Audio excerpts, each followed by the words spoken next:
Alrighty, we're going to do a little bit more streaming. Things have changed. This was supposed to be a setup for a special guest this evening, but a slight issue has come and that guest may not be able to be with us this evening, but in keeping with honesty, we are going to be alive a little bit. And just look at Paper Mario. It's really cool. You know, they've actually brought a lot of the biblical worldview into a game to a degree that I was not expecting from a Nintendo game. The whole premise of this is the Origami King, who is obviously origami and therefore folded up. He wants to remake the world in his image. He wants to fold things into origami rather than just being flat pieces of paper. And there's a lot of stuff in this that really reflect the biblical worldview. Of course, no greater love than a man may lay his life down for his friends, and we see that actually happen in this game. Nintendo goes there with a character that's just very unexpected, but then also there's just a lot of neat stuff going on here. And look at the artwork on this. This thing just looks awesome. Professor will you sing for us, and they try to do some humor and stuff in here. And this looks like Aladdin. If you remember back in the day, they had that weird CGI scene actually in the cartoon Aladdin that looked really out of place when the mysterious vault appears up out of the sand where the genie's lamp is hidden. Looks really out of place now. I didn't ever notice that as a kid. But look at this. Check out this weird update they have to sort of the traditional RPG turn-based combat. That's actually really cool.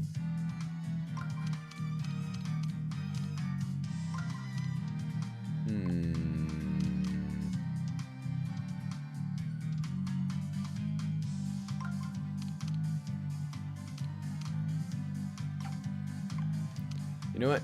Can't beat them all, so we're gonna do what we can.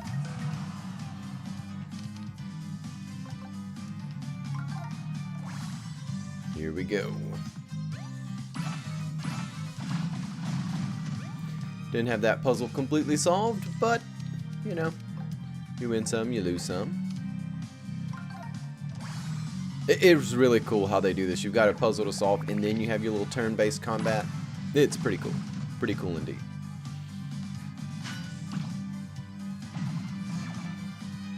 Oh, yeah.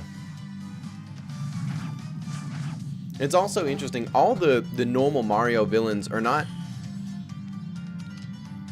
There's a battle going on that's bigger than just the normal issues that Mario has with Bowser. There's the Origami King who wants to refashion all of the paper creation into a origami folded up creation.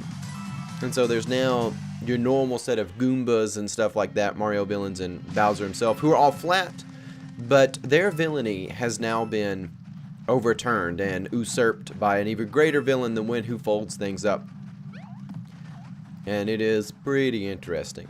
And I mean, just gorgeous to look at. It's a really dynamic game. You know, for the first portion of being in the desert is this like mystic purple color, and it only turns to being yellow after you kind of beat the level a little bit. So it's pretty cool. Alright, so we gotta think about this. We gotta solve this.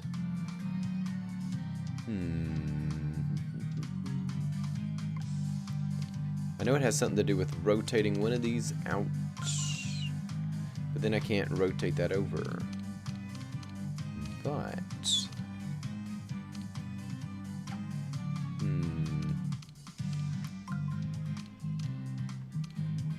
we can't do that either, can we? Nope. We can do that. Oh dang! Something got messed up.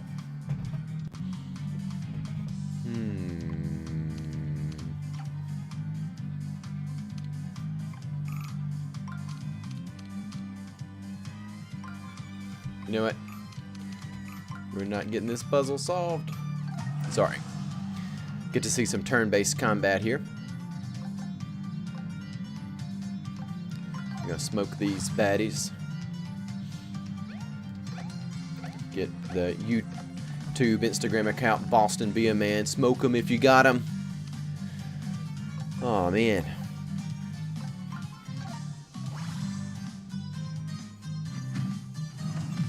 What? Terrible. Wasn't expecting that.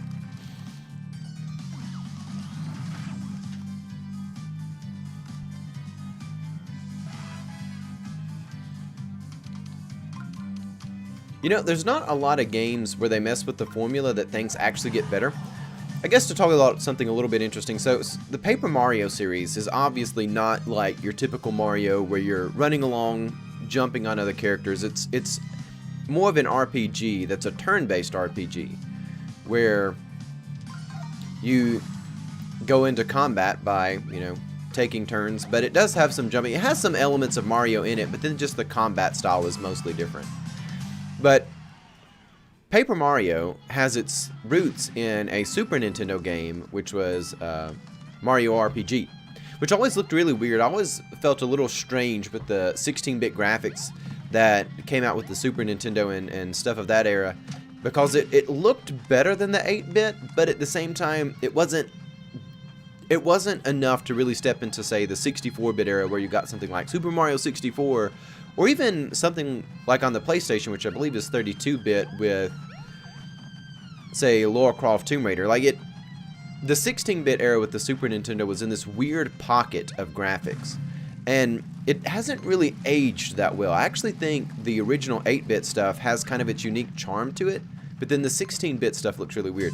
But regardless, Nintendo came out with Super Mario RPG, which was kind of this weird game where you went into combat and you used a hammer and Mario beat stuff up in something you would expect like a Final Fantasy game or some other, you know, Pokemon later would come out as a turn-based RPG. It was really, really kind of weird, but Paper Mario, which I didn't have as a kid, but I did play it. I did know what it was. It always seemed really weird to me. I didn't have the patience for it. And also the graphics, they looked kind of weird. They were cool at the time, but this game here really takes things to the next level. They actually improved on an old formula and made it better, which is really rare that happens. Usually people can't resist changing the formula of a game and they make stuff worse. Like the new Tomb Raider games that came out with the reboot. I was not a fan of those. However, when it came to the new Crash Bandicoot game, Crash 4, It's About Time, they actually stayed pretty close to the original Crash formula, and it's a hard game. But it's pretty awesome, too. It's very true to the original game. It's rare that somebody can pull that off. This game actually pulls off a lot of the classic RPG elements, but makes it even better. And I'm really impressed with it. I think this is probably the best game in the Paper Mario and Mario RPG series, which also included the Game Boy games, Mario and Luigi. They were actually pretty good. I just like the combat in this a little bit better.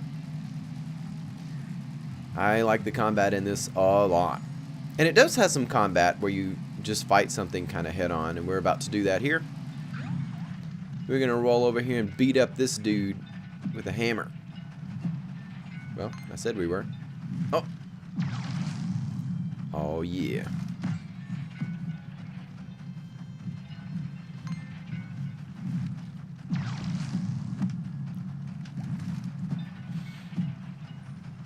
Oh, yeah. Come on, buddy. We've got Professor Toad out here.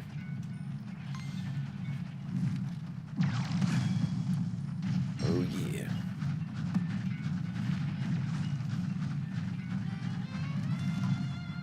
And everything obviously is made to look like it's made out of paper. Though the paper mache is the best graphics in this. Like the paper mache stuff looks like it could be real. Like it's a little spooky.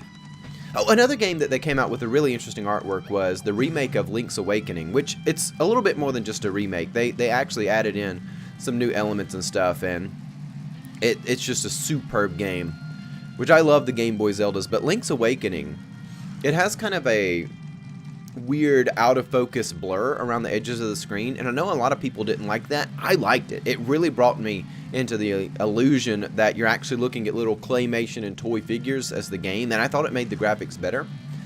And also my vision is really not that great, so my standards for what makes good graphics, and a lot of people like really enjoy 4K stuff, and I'm like, man, it kind of looks the same to me.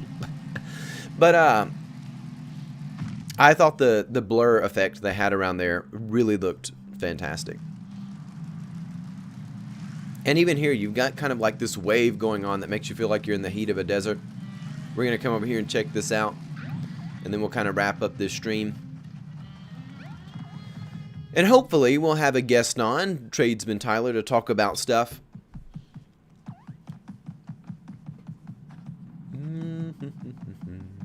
And everything looks like it's made out of folded up sheets of paper. The coins look like they're a little piece of cardboard.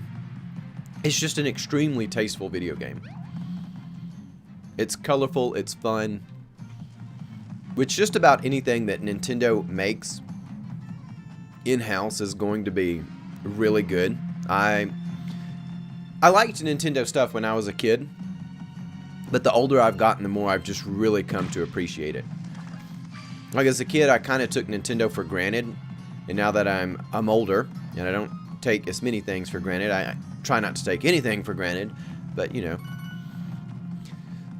I've really come to appreciate Nintendo's restraint is actually, I think, part of its key to success. With stuff like the Game Boy, obviously the original Game Boy didn't have a backlit screen, and it didn't even really have that high-tech of a screen, the dot matrix, which was a little bit green. But Nintendo deliberately wanted something that was made out of weathered technology, as they called it, so it would be a little bit more affordable. You know, it wasn't this state-of-the-art new piece of tech that may or may not work really well. Like we see a lot of, you know, technology come out, something like the Nokia N-Gage, which was like a phone but also a game system. You know, it was kind of the head of its time. It was really expensive. It was convoluted. You had to take the battery out to change the games. I remember seeing them in the game stores as a kid, and of course at the time I was too young to have something like a cell phone, but it seemed like the coolest thing ever, even though it was extremely expensive and also really bad. Though I like bad stuff, so I would totally be into a Nokia N-Gage now. I mean, half of my life is playing with things that are generally trash, but I enjoy it as a hobby. But Nintendo took a different approach. They didn't want to have the best graphics. They wanted stuff to be relatively affordable to make, affordable to buy, and even though something like the Sega Game Gear did have a backlit screen and stuff, you know, its runtime was a lot shorter, but the Game Boy was meant to be indestructible. And here, that philosophy, you know, Luke 16:10, whoever is faithful in a little is faithful in a lot, that philosophy applies to their video games. And we can clearly see that. They wanted something that wasn't too... It wasn't meant to push the envelope in its ability to achieve success. It was meant to just be really good at what it was doing. One of the things that I've seen happen in a lot of television shows is when they don't want to make a really good plot, they kind of up the stakes instead of trying to make a good plot. And a lot of times technology companies, they want to say, well, let's have the next best thing, the newest technology, even if it's not that well developed, and they send out stuff that has a lot of bugs in it. I mean, look at all modern technology. It has hordes of updates. It's just crazy. But there's a whole different thing, and when you play within a certain set of boundaries and say, instead of me making something that necessarily pushes the envelope, I want to make something which is going to be fairly reliable and using existing principles and concepts, but I want to make it really, really well, like absolutely perfect, and that's what Nintendo generally does. So of course the Switch isn't more powerful than, say, a PS4 or something like that, but at the same time, it's portable. You can rip the Joy-Cons off of it and do really cool stuff with it. And it's just awesome. And I'm firmly convinced that the Switch is like the best video game console ever made. And it's like the singularity between the Game Boy and the original NES. And it's just so cool.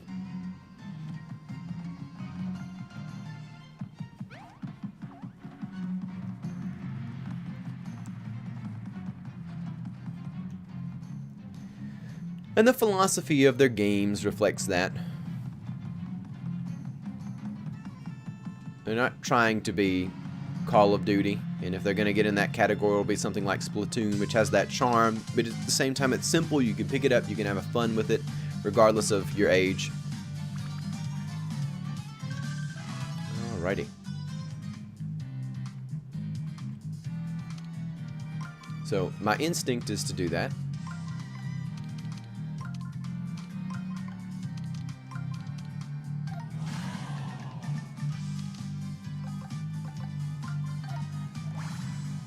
I'm going to squash these spiders. Actually, they have some other name. I don't remember what they are. They're like the four-legged spider. We'll find out the name because it actually says scuttlebug. What? They're called something crazy in Zelda too, because they kind of appear in multiple Nintendo franchises, this four-legged spider thing.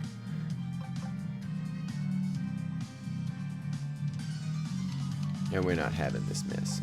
We finishing these bad boys off. Now we're going to get some money on them. We're going to beat some money out of these guys. There we go.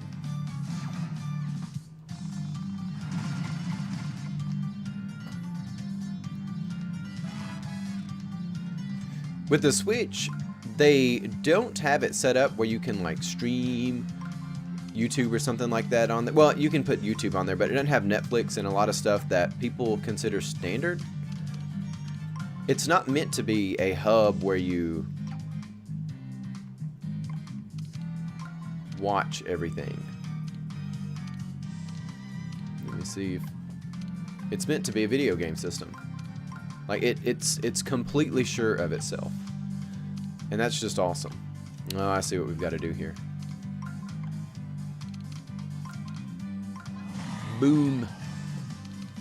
See, it's fun. It's fun solving these puzzles. They really did take and perfect the formula of the turn-based RPG. They made it better. The artwork in this game is just absolutely amazing. Strangely enough, the only thing that I have to complain about is I don't find the music as charming as a lot of Nintendo music is. It doesn't have those awesome tunes that you find in something like A Link to the Past, or even a Link Between Worlds, which has one of the best soundtracks ever, when that's a Nintendo 3DS game. I hope they bring that to the Switch. They probably won't. I know they're supposed to be bringing Skyward Sword soon, which again has phenomenal music. And Breath of the Wild has some great music too, but man, Nintendo really has some awesome stuff. Alrighty. Well, you know what? We'll go ahead and wrap this game up here. Just to have a little short stream. Hopefully, sometime in the near future, I'll have some guests on. But that may or may not happen. But we'll have some fun with stuff. So, everybody, enjoy life. I know there's a lot of crazy weather going on, but you know what? We need to have a little unchained vinegar in the blood and go out and raise up with some strong courage. Let's be righteous men and women. So, we'll wrap that up there. Thank you for joining me. I'm Pastor J. Dylan Proctor, the Nazarene Stream Preacher.